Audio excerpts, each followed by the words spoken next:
Good evening सगळ्यांना. माझं नाव आहे निशाद बिरंजन फ्रॉम एम्स नागपूर. आणि आजचं जे आपलं टॉपिक आहे ते आहे plant growth and development part 2. ठीक आहे. पार्ट 1 आपण याचा मागच्या एक सेशन मध्ये घेतलेला होता. आता इथे आपण कव्हर करू पार्ट 2. सेशन 1 मध्ये आपण बघितलं होतं की ग्रोथचे आपण काहीतरी पॅटर्न्स बघितले होते. ठीक आहे. आणि आज आपल्याला कव्हर करायचे आहे हे 3 जे पॅटर्न्स आहे आपले, ते आपल्याला कव्हर करायचे आहे. ठीक आहे. चला, आता आपण इथे आले होते फेजेस ऑफ ग्रोथ, हे सगळं बघितलं होतं आपण. आणि आपण ग्रोथ रेट मध्ये होते. ग्रोथ रेट आपण आज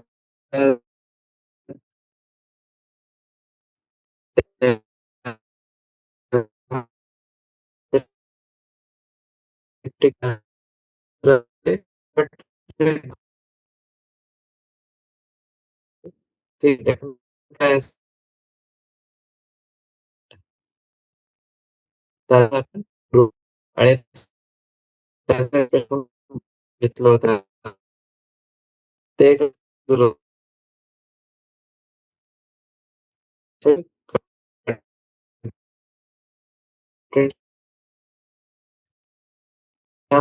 आहे. ठीक आहे. ते राहते आपलं रूट इकॉनॉमिक कॉन्स्टंट रेट. आणि मॅथमॅटिकल जे फॉर्म्युला आहे त्याचं ते आहे LT is equals two plus RT. Length at time 0. आणि R जे आहे ते आहे आपला ग्रोथ रेट किंवा एलॉंगेशन पर युनिट टाइम. आता त्याचं जे ग्राफ आहे फिगर 13.5 ते इथे आहे.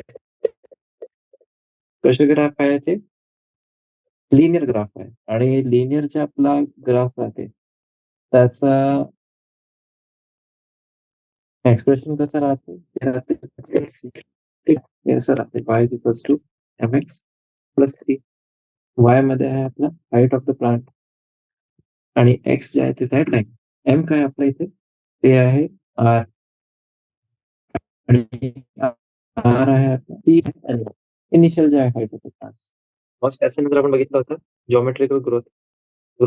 जॉमेट्रिकल ग्रोथ काय आहे त्याच्यामध्ये इनिशियल जे आपली राहते ग्रोथ ते खूप स्लो राहते. सडनली ते वाढते. ग्रोथ पॅटर्न जे ग्रोथ आहे ते एक्सपोनेन्शियल फेज आणि जॉमेट्रिक ग्रोथ पॅटर्न आहे. दोघही प्रोजेनी सेल्स जे आहेत ते ठेवतात, त्यांचं रिटेन करते, ते रिटेन करतात. आता लिम्बिडेट न्यूट्रिएंट सप्लाय आहे तर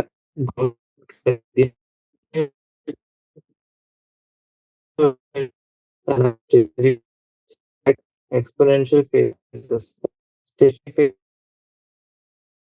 ठीक आहे. सिग्मॉइड कर्व भेटतं आपल्याला. हे जे सिग्मॉइड कर्व आहे ते आपला लिव्हिंग ऑर्गॅनिझम जे आहे त्याचे कॅरेक्टरिस्टिक जे काही आपला नॅचरल एन्व्हायरमेंट मध्ये आहे. आणि सगळे जे सेल्स आहे आहे प्लांट त्यांच्यासाठी हे टिपिकल राहतं. ठीक आहे. तर इथे जे आपलं आणि e to the power RT W जे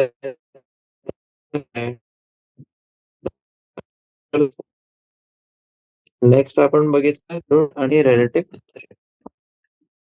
क्वांटिटेटिव्ह जे कंपॅरिझन आहेत 2 वेज मध्ये करू शकतो. ऍब्सोल्यूट रेट आणि त्यातला रिलेटिव्ह ग्रोथ रेट. जेव्हा आपण सिस्टम आहे आपल्याकडे त्याचे पर टाइम आपण ग्रोथ काढतो, जेव्हा आपण त्याला कॉमन बेसिसवर एक्सप्रेस करतो, ठीक आहे, म्हणजे पर युनिट इनिशियल पॅरामीटर, तेव्हा त्याला आपण म्हणतात रिलेटिव्ह ग्रोथ रेट. ठीक आहे. आता नेक्स्ट आपण बघू conditions. Why do you not try to write down what you think are necessary conditions? ठीक आहे. Necessary requirements for growth. Go inside which water, yes, development water, energy of extension growth. Thus, plant growth and further development is intimately the water status of the plant. Water provides a medium for enzymatic activities needed for growth. Oxygen helps in releasing metabolic energy essential for growth activities. Nutrients, macro and micro essential elements are required by plants for the synthesis of protoplasm and act as source of energy. ठीक आहे. याच्यामध्ये आपल्याला main जे option आहे ते आहे turgidity of cells. ठीक आहे. टर्जिडिटी जे राहते आपला ते कशासाठी हेल्प करते एक्सटेन्शन ग्रोथसाठी. ठीक आहे. जे आपलं असं एक्सटेन्शन आहे प्लांटचं त्यासाठी मेन ते आपल्याला सहायता करते. ठीक आहे. म्हणजे प्लांट ग्रोथ अँड डेव्हलपमेंट आहे ते इंटिमेटली लिंक टू वॉटर स्टेटस आहे. Water status of the plant जे आहे ते इम्पॉर्टंट आहे. आणि वॉटरचं दुसरं काय फंक्शन आहे मीडियम फॉर एन्झायमॅटिक ऍक्टिव्हिटीज. ठीक आहे. ऑक्सिजनचं काय आहे releasing metabolic energy essential for growth activity.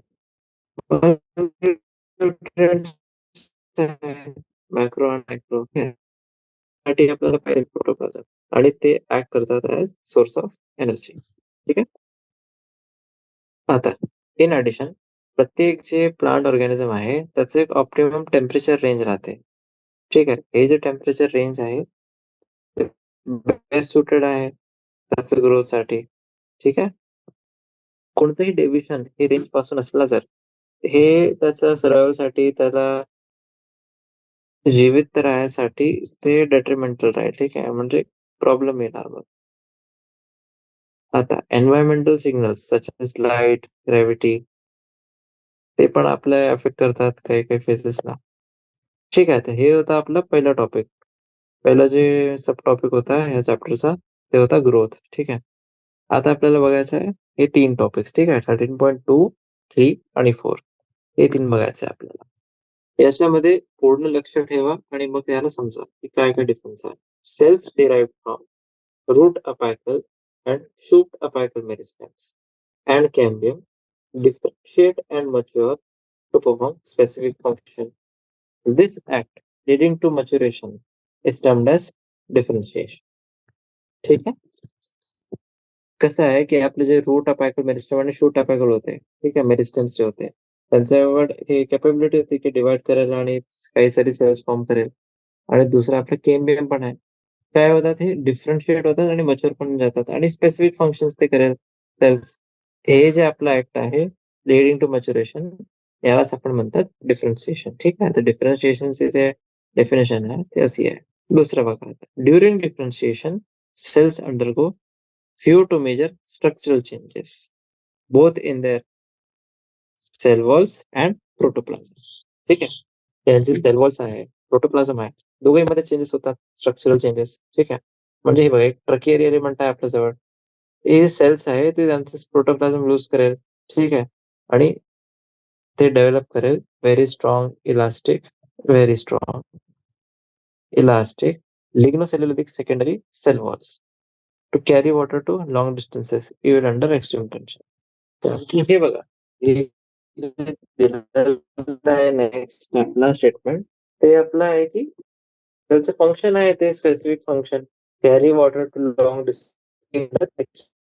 हे जे अॅनाटॉमिकल फीचर्स आहे जे आपण आहे त्यांना आपण फंक्शन कसं कोरिलेट करायचं तर आपल्याला डिफरन्शिएशन भेटतं तिथे. ठीक आहे. आता नेक्स्ट जे आहे दुसरं पण काय आहे लिव्हिंग डिफरन्शिएटेड सेल्स. ठीक आहे.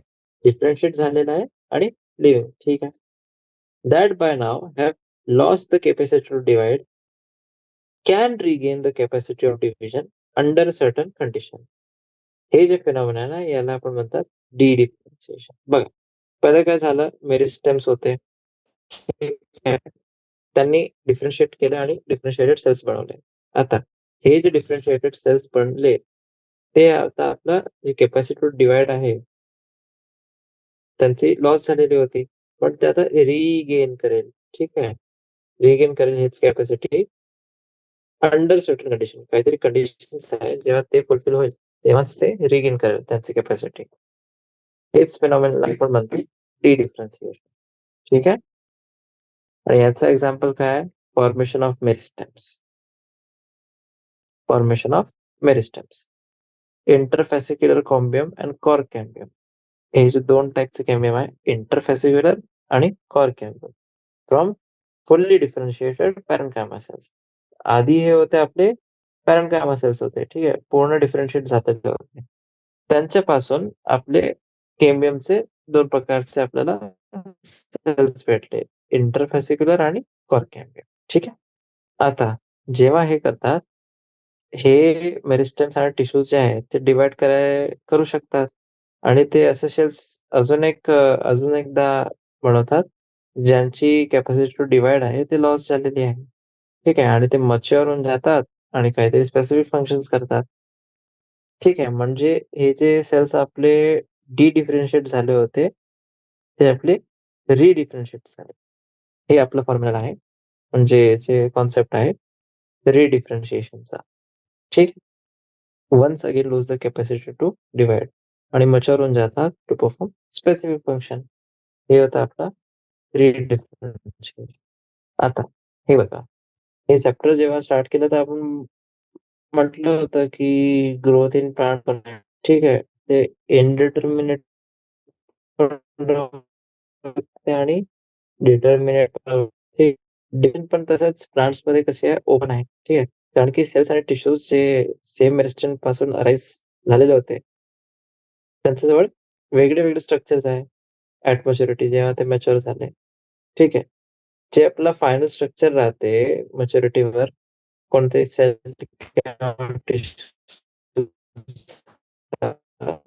ते डिटरमाइन होते बाय लोकेशन. जसे की आपला जे सेल्स आपले खूपच दूर आहे फ्रॉम रूट अपायकल मेरिस्टेम, ते कसे डिफरन्शिएट होतात, route cap cells.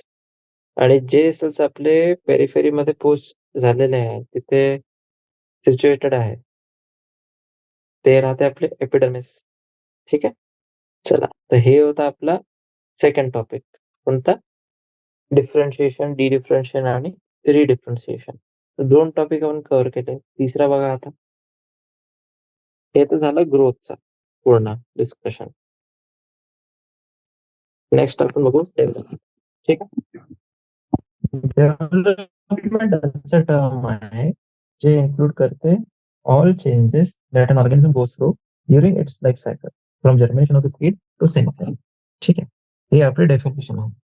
All changes that an organism goes during its life cycle from germination of the seed to senescence. ठीक आहे. हे आहे आणि हे आपल्या टिश्यूज किंवा ऑर्गन साठी पण ऍप्लिकेबल आहे. आता हे बघा, इथे आपल्याला जे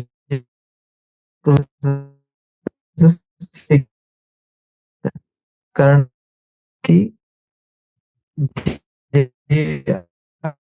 कोणती लेबलिंग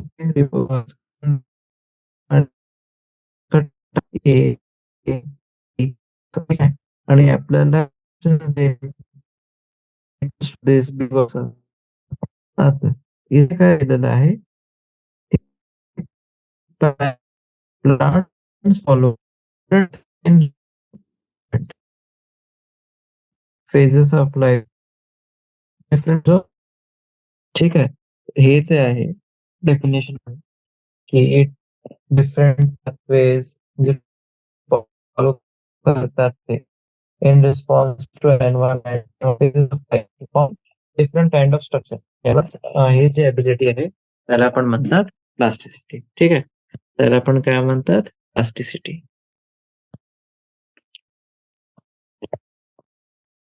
आणि हे डेफिनेशनला तुम्ही मार्क करून घ्या. प्लास्टिसिटीची काय डेफिनेशन आहे. ठीक आहे. असं तुमचं जे पुस्तक आहे त्याच्यामध्ये पण तुम्ही असं करू शकता. कारण की मग ठीक आहे तुम्हाला अभ्यास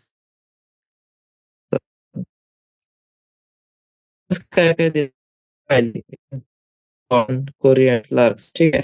अशा प्रकारे जे लिव्स राहते जुवेनाइल प्लांटचे ते डिफरंट राहते शेप मध्ये जेव्हा ते कम्पेअर्ड टू मच्युअर प्लांट्स. ठीक आहे.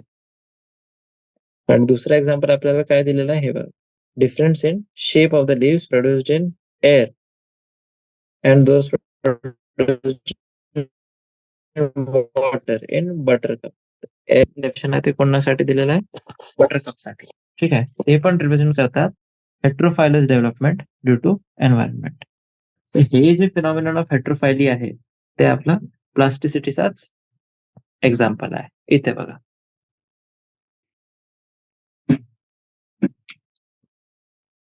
हे वालं जे आपल्याला डायग्राम दिलेला आहे हेटेरोफायली इन लार्कस्पर अँड बटरकप. ठीक आहे. जुवेनाइल लीफ बघा कसे दिसते आणि अडल्ट वाली लीफ. ठीक आहे. मॉर्फोलॉजिकल डिफरन्स आहे जुवेनाइल आणि अडल्ट आणि दुसरा आहे आपला बटरकप साठी. हे होता आपण आणि दुसरा बटरकप. बटरकप मध्ये काय आहे? एक आहे एअर मध्ये म्हणजे टेरेस्ट्रियल हॅबिटॅट आणि जे वॉटर हॅबिटॅट आहे त्यांच्यामध्ये हे बघा. हे त्यांचं फंक्शन आणि हॅबिटॅट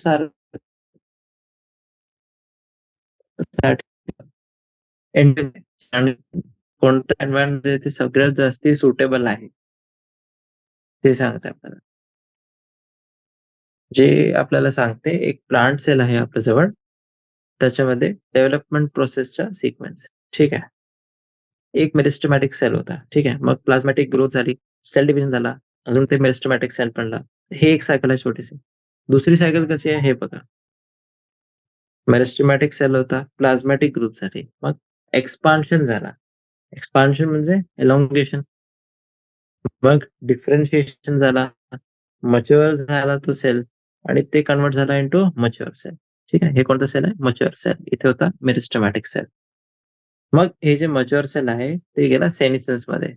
सेनिसेन्स म्हणजे काय? बुड्ढ झाला ते. ठीक आहे. हे सेनिसेन्स मध्ये गेलं आणि मग त्याची इव्हेंच्युअली डेथ झाली. हे पूर्ण सायकल जे आहे ते डेव्हलपमेंट प्रोसेस आहे वेगळं एक प्लांट मध्ये. ठीक आहे. चला, म्हणूनच आपण म्हणतात की जे ग्रोथ, डिफरन्शिएशन, डेव्हलपमेंट आहे ते खूपच क्लोजली रिलेटेड इव्हेंट्स आहे कोणतेही प्लांट जे आहे त्याचं लाईफमध्ये. आणि ब्रॉडली जर आपण बघू तर डेव्हलपमेंटला आपण म्हणतात सम ऑफ ग्रोथ अँड डिफरन्शिएशन. हे चॅप्टरच्या सुरूमध्ये पण आपण बघितलं होतं. आणि जे डेव्हलपमेंट आहे प्लांट्समध्ये ग्रोथ आणि डिफरन्शिएशन हे आपल्या इंट्रिन्सिक आणि एक्सटेन्सिक फॅक्टर्सच्या कंट्रोलमध्ये आहे. ठीक आहे. आता इंट्रिन्सिक फॅक्टर्स बघा. इंट्रिन्सिक फॅक्टर्स मध्ये काय असते? इंट्रासेल्युलर म्हणजे जेनेटिक आणि इंटरसेल्युलर फॅक्टर्स केमिकल्स असतात, प्लांट रेग्युलेटर्स. आणि जे आपले एक्सटेन्सिक आहे त्याच्यामध्ये कोणते कोणते एक्झाम्पल्स आहे? Light, temperature, water, oxygen, nutrition. हे सगळे आपले आहे याच्यामध्ये. चला, आता आपण स्टार्ट करू लास्ट टॉपिक आजचा. ठीक आहे. आता काय काय सगळ्यात पहिले आपण बघू की मेन हे बघा याच्यामध्ये काय काय आपले सगळे कोणते. एक आहे आपलं कॅरेक्टरिस्टिक. ओव्हरऑल आपल्याला जसं डिस्कशन राहील की काय राहते प्लांट रोल रेग्युलेटर्स कोणते कोणते राहतात, त्यांचं फॉर्म्युला काय आहे, केमिकल फॉर्म्युला, मग डिस्कवरी कशी झाली यांची. मग आपण बघू प्रत्येक प्लांट ग्रोथ रेग्युलेटर जे आहे त्यांचे फिजिओलॉजिकल इफेक्ट्स काय आहे. ठीक आहे. कोणता प्लांट ग्रोथ रेग्युलेटर काय करतो ते बघू. चल, प्लांट ग्रोथ रेग्युलेटर्स काय असतात त्याला म्हणून पीजीआर. ठीक आहे. मी आता याचं पीजीआर म्हणून. ठीक आहे. पीजीआर काय असतात? Small simple molecules of diverse chemical composition. ठीक आहे. लहान खूपच जास्त डायव्हर्स राहते. कोणते कोणते असू शकतात हे बघ. Indole compounds. इंडोल कंपाऊंड मध्ये कोणते आहे? Indole 3 acetic acid. मग आहे adenine डेरिव्हेटिव्स and 6 sulfuric amino pyruvate and 6 sulfuric amino pyruvate म्हणजे काय होते? फक्त शुद्ध डेरिव्हेटिव्हचे फाय कॅरोटिनॉइड्स. कॅरोटिनॉइड्सचे डेरिव्हेटिव्ह ऍब्सिसिक ऍसिड AB. मग टर्पिन्स. टर्पिन्स म्हणजे जिब्रेलिक ऍसिड GA3. गॅसेस जे आहे ते ऍथिलीन. ऍथिलीन म्हणजे C2H4. ठीक आहे. आणि प्लांट ग्रोथ रेग्युलेटर्स जे आहे त्याला आपण म्हणतात प्लांट ग्रोथ सबस्टान्सेस किंवा प्लांट हॉर्मोन्स किंवा फायटो हॉर्मोन्स जे आहे ते पण म्हणतात आपण कधी कधी त्यांना. आता जे प्लांट ग्रोथ रेग्युलेटर्स आहे त्याला ब्रॉडली जर आपण डिवाइड करू ते दोन ग्रुप्स मध्ये आपण डिवाइड करू शकतो त्याला. ठीक आहे. आणि बेसिस काय आहे आपल्या डिव्हिजनचा क्लासिफिकेशनचा याचा बेसिस आहे on the basis of functions in a living body. त्यांचं फंक्शन एक जे ग्रुप आहे पीजीआरचा ते आपला ग्रोथ प्रमोटिंग ऍक्टिव्हिटीज मध्ये इन्व्हॉल्ड आहे. आता ग्रोथ प्रमोटिंग ऍक्टिव्हिटीज आपली कोणती कोणती आहे? ग्रोथ प्रमोटिंग ऍक्टिव्हिटीज म्हणजे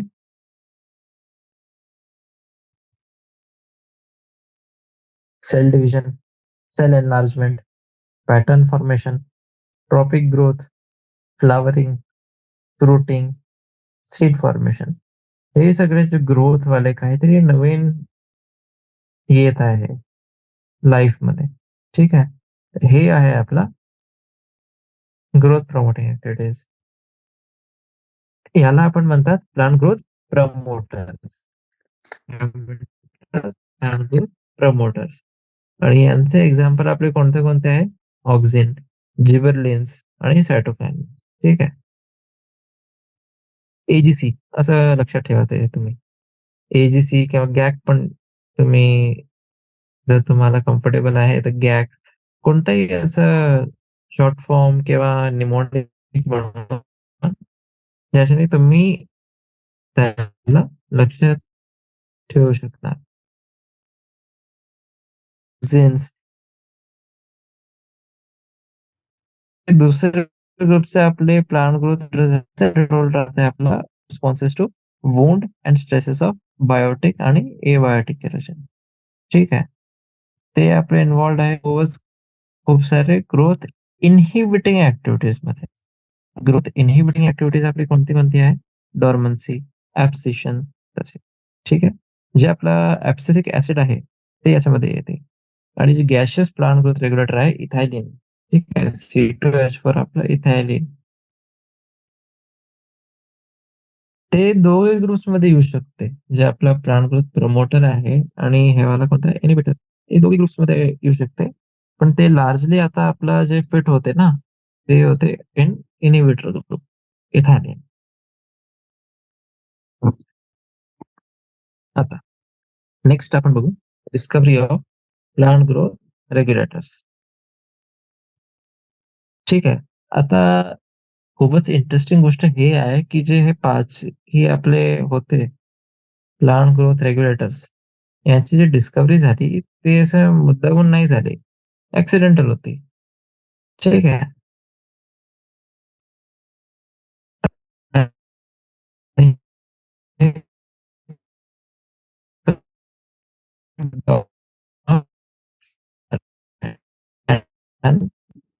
Francis Darwin, the evidence of canary grass responded to unilateral illumination growing towards the light source. याला म्हणतात फोटोट्रॉपिझम. ठीक आहे. तर हे जे होते आपले चार्ल्स डार्विन आणि त्यांचा मुलगा होता फ्रान्सिस डार्विन. त्याने काय ऑब्झर्व्ह केला की जे आपले कॅनरी ग्रास आहे हे कॅनरी ग्रासची जे आपली कोलेप्टाइल्स असतात ते आपले जे युनिलॅटरल इल्युमिनेशन केला म्हणजे एक साइडने आपण लाईट त्यांच्यावर असं इल्युमिनेट केले. तेव्हा काय होते ते त्या डायरेक्शन मध्ये ग्रो होईल. ठीक आहे. हे जे फेनॉमेनॉन आहे याला आपण म्हणतात फोटोट्रॉपिझम. मग सिरीज ऑफ एक्सपेरिमेंट केले त्यांनी. तर हे मग त्याच्यानंतर ते कन्क्लुजन वर आले की जे टिप आहे आपली कोलिओप्टाईलची कोलिओप्टल आहे त्याचे टिप आहे ती होती आपली site of transmittable influence that cause the bending of entire coleoptile. म्हणजे टिप होती तेच आपली कल्प्रिट होती. कल्प्रिट म्हणा किंवा जे फॅसिलिटेटर होती, ते पूर्ण जे प्लांट आहे ते लाईटच्या डायरेक्शन मध्ये टर्न झाला. आहे ना? मग त्याच्यानंतर ऑक्सिन जे होता ते आयसोलेटेड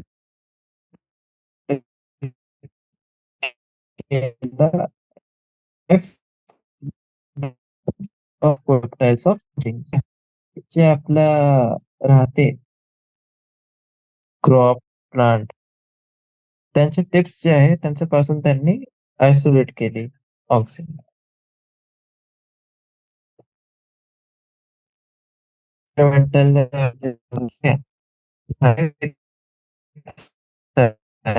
मेन फॅक्टर.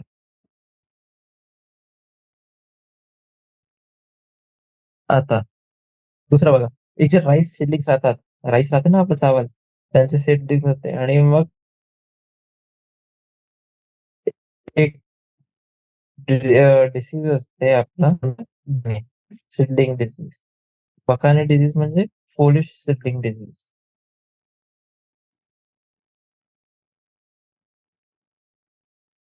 तर याचं कॉज जे होतं ते काय होतं, एक फंगल पॅथोजन होता. फंगस. कोणता फंगस? जिबरेला फ्युजिकुरुई. जिबरेला फ्युजिकुरुई. त्या ई कोरोसावा. हे जे कोरोसावा होता त्यांनी काय रिपोर्ट केलं, appearance of symptoms of the disease in dry seedlings when they were treated with sterile filtrants of the. ठीक आहे. स्टेरॉइड्स फंगस त्यांच्यासोबत हे ट्रीट. ठीक आहे. हे जे आपले ऍक्टिव्ह सबस्टन्सेस जे नंतर त्यांनी बघितलं जे होते याच्यामध्ये जिब्रेला फ्युजिक्युरोई. ठीक आहे. ते होतं जिब्रेलिक ऍसिड. कोणतं? Gibberellic acid. आता नेक्स्ट आपले होते जिब्रेलिक ऍसिड. कोण आहे? वर्कर्स. एफ स्कोप ऍसिड्स प्रोवर्कर्स. त्यांनी जे आपले टोमॅटो स्टेम्स आहे ना, नोट्समध्ये tobacco stems.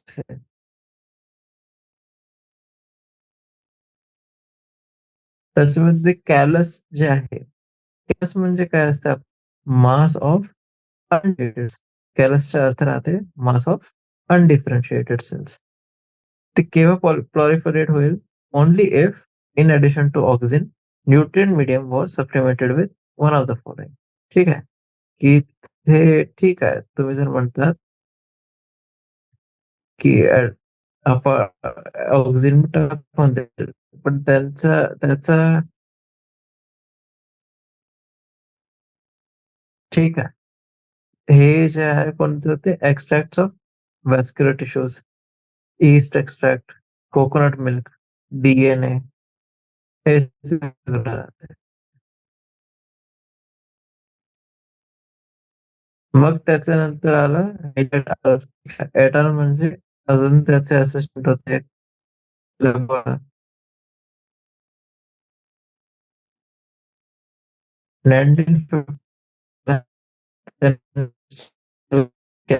सायटोकाइन्स promoting active promoting crystallise केला आणि त्याचं नाव त्यांनी ठरवलं कायनेटिन. काय ठरवलं? कायनेटिन. मग मिड 1960च्या टाइमाला आपलं 3 इंडिपेंडेंट रिसर्चेस कंडक्ट केले होते त्या टाइमला.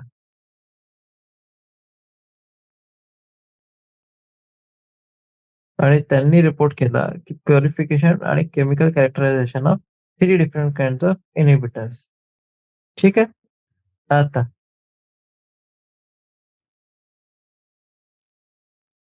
कोणते कोणते? एक आहे आपला इनहिबिटर बी, दुसरा आहे ऍब्सिशन 2 आणि डॉर्मेन. ठीक आहे. तर हे जे 3 इनहिबिटर आहे कोणते कोणते? इनहिबिटर बी, ऍब्सिशन 2 आणि डॉर्मेन. नंतर हे तिघे जे आहे ते केमिकली ऍडिटिव्ह हे तिघे identical आहे, सारखेच आहे. हे याला आपण म्हटलं ऍब्सिसिक ऍसिड. काय म्हटलं मग आपण? Abscisic acid. मग त्याच्यानंतर 1910 मध्ये एच एच कझिन्स आलं. हे जे एच एच कझिन्स होते त्यांनी कन्फर्म केलं release of volatile substance from ripened oranges that hasten the ripening of stored unripened bananas. ठीक आहे. म्हणजे जे आपले पकलेले ऑरेंजेस होते त्याच्यामधून काहीतरी एक व्होलेटाईल सबस्टन्स मध्ये जे हवामध्ये येते इव्हॅपोरेट करून. हे जे सबस्टन्स आहे व्होलेटाईल सबस्टन्स त्यांनी जे आपले अनरायपेंड बनानाज होते स्टोअर केले त्यांना पण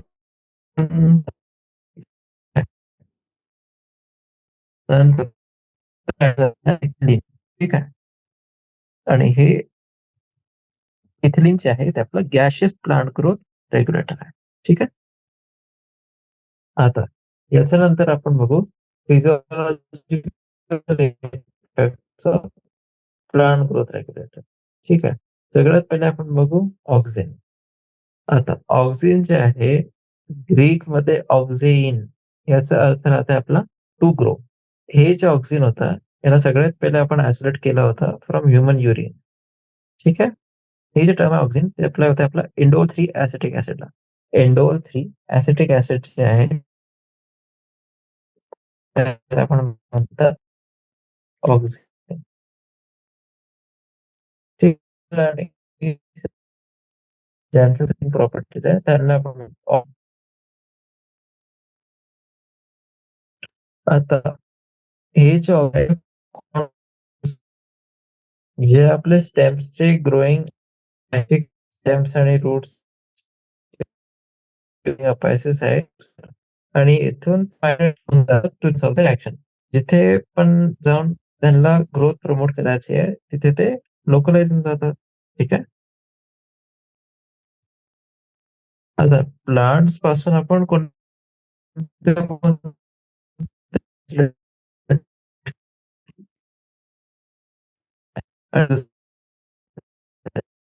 ऍसिटिक ऍसिड 2,4-डीचा फुल फॉर्म काय? 2,4 डायक्लोरो फिनॉक्सी ऍसिटिक ऍसिड. ठीक आहे. हे जे आहे आपले सिंथेटिक ऑक्सिन्स पण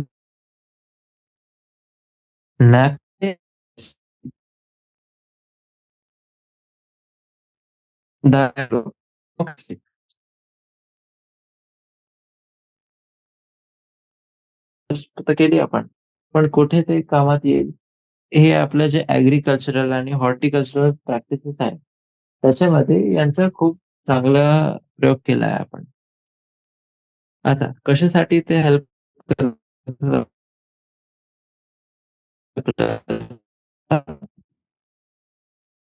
कटिंग घेतले आपण त्याच्यामध्ये जर आपल्याला रूटिंग इनिशिएट करायची आहे तर पण त्याच्यामध्ये प्रयोग करू शकतो. And application widely propagation auxins promote ची इम्पॉर्टंट आहे. ऑक्सिन प्लांट्स मध्ये फ्लावर प्रमोट करतात crop at early stages but promote the abscission of older mature leaves and fruits. ठीक आहे. हे बघा हे असं आता जे स्टेटमेंट्स राहतात ते आपले दोनधारी तलवार सारखे राहतात. ठीक आहे. की जे आपला अर्ली स्टेज आहे ठीक आहे त्याच्यामध्ये फ्रूट किंवा लीफचा ड्रॉप जे आहे त्यांना ते प्रिव्हेंट करेल. पण जे ओल्डर मच्युअर लीव्स आणि फ्रुट्स आहे ठीक आहे त्यांचं ऍब्सेशन जे आहे ते प्रमोट करेल. आता जे मोस्ट प्लांट्स आहे त्याच्यामध्ये काय होते जे आपला ग्रोईंग अपायकल बड आहे. कोण आहे? ग्रोईंग अपायकल बड. ते इनहिबिट करते growth of lateral buds. Lateral buds म्हणजे ऍक्झिलरी बड्स. जे ऍक्झिलरी बड्स आहे त्यांचं ग्रोथ इनहिबिट करते. हे जे आपलं अपायकल बड आहे आणि हेच जे फिनॉमिनन आहे त्याला आपण म्हणतात अपायकल डॉमिनन्स. त्याला आपण म्हणतात अपायकल डॉमिनन्स. जर आपण शूटच्या टिप्सला रिमूव्ह केला म्हणजे आपण काय केलं डिकॅपिटेशन. हे जे डिकॅपिटेशन आहे ते मग ते अपायकल डॉमिनन्स जे होता ते आता गेला. तर आता लॅटरल ब्लड जे आहे ते पण ग्रोथ होईल म्हणजे जे ऍक्झिलरी बर्ड होते ते पण ग्रो होईल. ठीक आहे. आणि याचं ऍप्लिकेशन कुठे आहे ते सगळ्यात जास्त इम्पॉर्टंट आहे. याचं जे ऍप्लिकेशन आहे ते राहते आपलं टी प्लांटेशनमध्ये आणि हेज हेकिंगमध्ये. आता ऑक्झिन्स अजून काय इंड्यूस करतात? एक तर रूटिंग ते इनिशिएट करत होते स्टेम कटिंग्समध्ये. अजून ते काय-काय इंड्यूस करतात. इथे लिहिलं आहे ऑक्सिन्स ऑल्सो इंड्यूस पार्थेनोकार्पी. ठीक आहे. पार्थेनोकार्पी कुठे? टोमॅटोजमध्ये. आणि याला आपण ॲज हर्बिसाइड्स पण यूज करतात. ठीक आहे. 2,4-डी जे आहे 2,4 डायक्लोरोफिनॉक्सी ॲसिटिक ॲसिड. त्याला आपण खूप जास्ती ड्रगमध्ये आणतो टू किल डायकॉट वीड्स. जे आपले डायकॉटिलेडनस वीड्स आहे ना, त्यांना मारायसाठी. पण हे डायकॉट वीड्सला मारतात, पण जे आपले जे मोनोकॉन प्लांट्स आहे, जे मॅच्युअर वाले आहे, ठीक आहे, मोनोकॉट्स त्यांना काहीच इफेक्ट त्याच्यावर नाही असते. ठीक आहे. आणि गार्डनर्स आपले असतात, जे राहतात ना माली वगैरे राहते आपला, तर त्याला वीड फ्री लॉन्स आता करायचं आहे, प्रिपेअर करायचं आहे. त्याला कॉन्ट्रॅक्ट भेटलाय. ते काय अ, तर ते जे गार्डनर आहे, ते आपलं आणेल 2,4-डी. ठीक आहे, याच्यासाठी. ऑक्सिनचा अजून काय-काय फंक्शन आहे, की 2 फंक्शन आहे. झायलमचं डिफरन्शिएशन, ठीक आहे. जे आपलं झायलम राहते, झायलम फ्लोएम आहे ना, त्याच्यामध्ये जे आपलं झायलमवाला कंपोनंट आहे, त्याचं डिफरन्शिएशन ते कंट्रोल करेल आणि मग ते आपला हेल्प करेल इन सेल डिव्हिजन. ठीक आहे. इथे बघा, apical dominant plant with apical bud intact. A वाला जो फिगर आहे तिथे अपिकल बड इंटॅक्ट आहे आणि तिथे बघा जे आपले ॲक्सिलरी नोड्स आहे ते जास्ती ग्रोथ नाही होत आहे. ठीक आहे त्याचे कारण की अपिकल डॉमिनन्स आहे इथे. दुसरा प्लांट बघा. दुसऱ्या प्लांटमध्ये काय केलं आपण अपिकल बल्डरा रिमूव्ह केलेला आहे. ठीक आहे. हे जे आपला अपिकल बड रिमूव्ह केलेला आहे, लॅटरल बड जे आहे ते आता ग्रो होत आहे. ठीक आहे. Into branches after decapitation. जे आपला अपिकल बड होता, त्याला डिकॅपिटेट केला. आता अपिकल डॉमिनन्स हटला आणि लॅटरल बड्स पण ग्रो होत. तर हे होतं आपला आजचा ऑक्झिन्स पर्यंत आपण बघितला. डिफरन्शिएशन, डी-डिफरन्शिएशन, री-डिफरन्शिएशन, मग डेव्हलपमेंट आपण बघितलं आणि प्लांट ग्रोथ रेग्युलेटरचा एक बघितला ऑक्झिन. आता याचं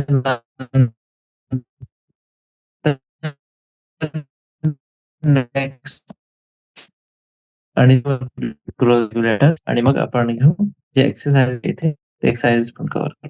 ठीक आहे? Thank you.